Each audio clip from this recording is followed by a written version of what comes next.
خدا را، اللہ سے ڈرنا سیکھیں، رب کریم کا خوف پیدا کریں. آپ یقین کریں، میں پولیس کی بات نہیں کرتا، ایم این اے کی ایم پی اے کی بات نہیں کرتا، لیکن غریب بھی جب اپنی بہو کو تانا دینے پہ آتا ہے تو حوصلہ نہیں کرتا، ایک آدھ بات پہ صبر نہیں کرتا. غریب کے ہاتھ میں بھی جب ڈنڈا آتا ہے اور کسی غریب سے جب وہ جھگڑا کرتا ہے تو وہ بھی پاڑ دیتا ہے سر اور توڑ دیتا ہے ہڈیاں. ہم بڑے سخت ہوتے. ذرا تھوڑی دیر سائلنٹ کر دیں موبائل، اللہ آپ کو زیادہ عطا فرمائے. سنیں میرے عزیز، خوف خدا پیدا کریں، لفظوں پہ پابندی لگانا سیکھیں. ایسے جملے زبان سے ادا نہ کریں جو سامنے والے کو ساری رات سونے ہی نہ دیں. ایسی باتیں نہ کریں جو اتنی تکلیف کا سبب بن جائیں کہ پھر ہمارے لیے آزمائش ہو جائے آنے والے وقت میں. میرے نبی پاک علیہ الصلوۃ والسلام نے ہمیں خوف خدا کا رستہ دکھایا، ہمیں بتلایا ہے. پاک صاف زندگی گزارنا چاہتے ہو تو اب سے رب سے ڈرو. ایک بزرگ تھے بغداد کے، شیخ حسن ان کا نام تھا. وہ جب نماز کی امامت کرتے نا، بغداد کی جامع مسجد کے امام تھے، جب امامت سے فارغ ہوتے تو کہتے اے اللہ میرے شہر کے اس تاجر کی 2 بیویوں پہ اپنا رحم فرما. اے اللہ میرے شہر کے اس تاجر کی 2 بیویوں پہ اپنا. تو شاگرد اکثر سنتے کہ ہر نماز کے بعد استاد جی دعا کرتے ہیں. شاگرد پوچھتے حضور اس تاجر کی وہ بیویاں، نہ تاجر کا نام نہ بیویوں کا پتہ. تو آپ فرماتے تمہیں کیا، میں دعا کرتا ہوں نا، جس رب کی بارگاہ میں کرتا ہوں اس رب کو تاجر کا بھی پتہ ہے، بیویوں کا بھی پتہ ہے. تو ایک دن سارے شاگرد اکٹھے ہو کے بیٹھ گئے، استاد جی آج بتائیں تو صحیح معاملہ کیا ہے، آج ذرا آپ بات تو کریں، معاملہ کیا ہے، وہ کون سا تاجر، کون سی بیویاں. تو شیخ حسن فرمانے لگے کہ بغداد کا ایک تاجر تھا، بے اولاد تھا. اللہ اکبر. تو وہ اکثر تجارت کی غرض سے ملک شام جایا کرتا تھا. اس کی اولاد نہیں تھی، کئی مہینے اسے ملک شام میں رہنا پڑتا تھا. اس کے دل میں خیال آیا کہ میں یہاں ایک نکاح ہی نہ کر لوں، میرے پاس اتنی مال و دولت ہے. تو وہ گیا، اس نے وہاں جا کے ایک شادی کر لی، مکان بنا لیا، نکاح کر لیا. پہلی بیوی کو بتا نہ سکا. یہ جو خواتین ہوتی ہیں بڑی جاسوس ہوتی ہیں، انہیں پتہ چل ہی جاتا ہے. ان کے پاس کچھ ایسے ذرائع ہوتے ہیں، بلکہ میں کہا کرتا ہوں کہ اللہ نے انہیں ہیس دی ہوتی ہے. یہ وہ جب مشین بنی تھی نا جھوٹ پکڑنے والی، تو اس وقت ایک بڑے دانشور نے کہا تھا، اس نے کہا تھا یہ غلط کیا گورنمنٹ نے مشین بنائی ہے جھوٹ پکڑنے. خاوند کا جھوٹ پکڑنا تھا تو اس کی بیوی سے بات کر لیتے، وہ فٹافٹ پکڑ لیتی ہے، اس کو پتہ ہوتا ہے کہ معاملہ کیا ہے، خاوند کو بھی پتہ ہوتا ہے. اور یہ محبت کا رشتہ ہے نا، اس میں نبی پاک صلی اللہ علیہ وسلم نے حضرت عائشہ صدیقہ رضی اللہ تعالی عنہا سے کہا تھا کہ جب تم مجھ سے راضی ہوتی ہے تب بھی مجھے پتہ چل جاتا ہے، اور جب ذرا تیری توجہ اس طرف نہیں ہوتی تب بھی مجھے پتہ چل جاتا ہے. یا رسول اللہ کیسے؟ تو حضور فرمانے لگے جب تم مجھ سے راضی ہوتی ہے تو کہتی ہے مجھے رب محمد کی قسم ہو صلی اللہ علیہ، اور جب کسی بات میں تیری توجہ بٹی ہوتی ہے تو کہتی ہے مجھے رب ابراہیم کی قسم ہو. تو حضرت عائشہ صدیقہ مسکرا پڑی، کہنے لگی یا رسول اللہ اللہ نے آپ کو بڑا علم عطا فرمایا ہے، وہ تو سارا پتہ چل جاتا ہے. تو بیوی پتہ کر لیتی ہے، اسے خبر ہوتی ہے. ایسے بھی یہ لباس ہے مرد کا، مرد اس کا لباس ہے، دونوں ہی جانتے ہیں کمزوریاں بھی خوبیاں بھی. تو وہ جب اس دفعہ تاجر آیا نا 2-1 دفعہ ملک شام سے نکاح کے بعد، تو بیوی محسوس کرنے لگی کہ بدلے بدلے سے میری سرکار نظر آتے ہیں، نہ تو کپڑے دھلنے والے ہیں، نہ اس طرح اس کی طبیعت ہے، کوئی معاملہ ہے. لیکن فرما بردار بیوی تھی تو ڈائریکٹ شوہر سے سوال نہیں کیا، ایک جاسوس کے ذمہ لگایا کہ ملک شام جا کے پتہ تو کر ماجرا کیا ہے. وہ گیا.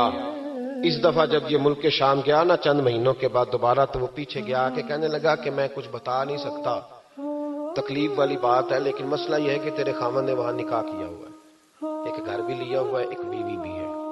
اس نے کہا چلو آتے ہیں تو بات کرتی ہوں. لیکن اب کہ جب یہ آیا نا واپس ملک شام سے تو بڑا شدید بیمار ہو کے آیا، شدید بیمار.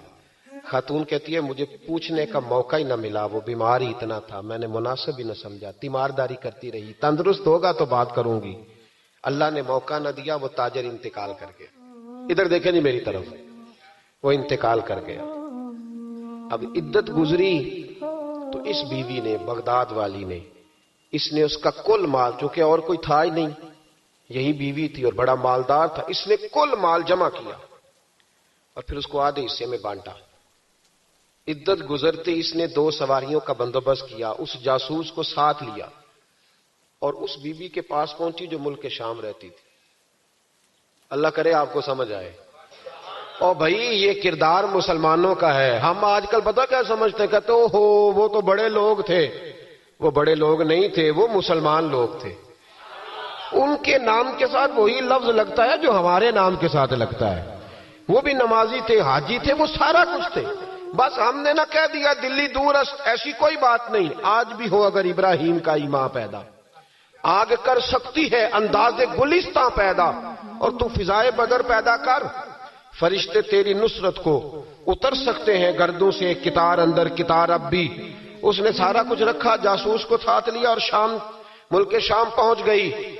اس خاتون کو تلاش کیا اور تلاش کر کے کہنے لگی زمانہ نہیں جانتا کہ تو بھی وارث ہے مال کی، پر میں تو جانتی ہوں نا، میں تو جانتی ہوں نا. اور یہاں تو میاں لوگ 2 مرلے کے لیے جعلی کاغذات بنوا لیتے ہیں، قرآن اٹھا لیتے ہیں. خاتون ہو کے، شیخ حسن کہتے ہیں عورت ہو کے جا کے کہنے لگی کہ یہ چونکہ تیرا مال ہے تو میں آدھا لے کے آئی ہوں، آدھی وارث تو ہے اور آدھی وارث تو رکھ اپنا مال.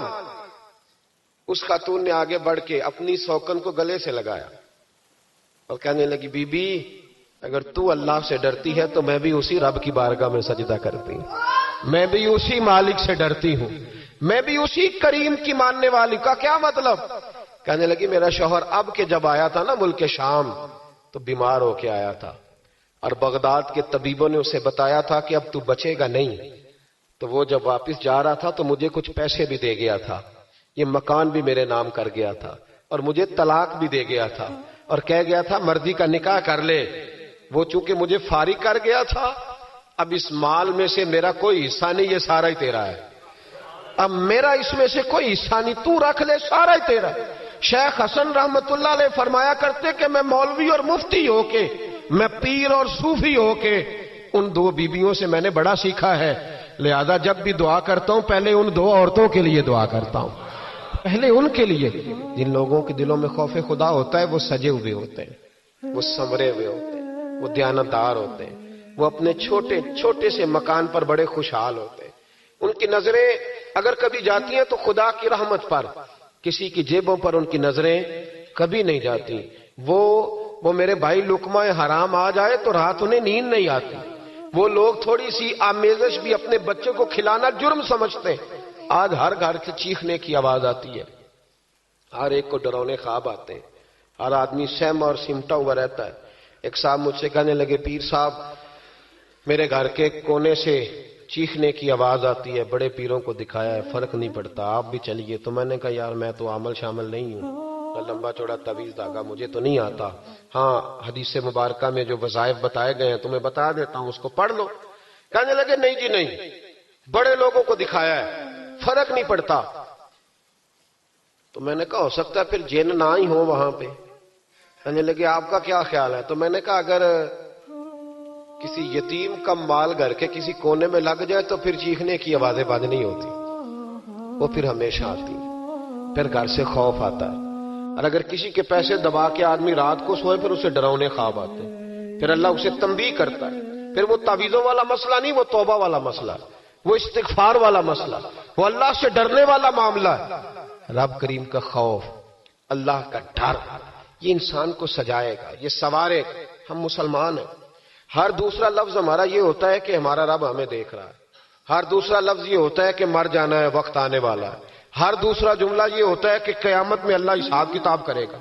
تو بھئی جب ہر دوسرے فکرے پہ یہ بات بولتے ہو تو پھر بدلنا کب ہے؟ پھر سچ کب بولنا ہے؟ پھر دیانتداری کب کرنی ہے؟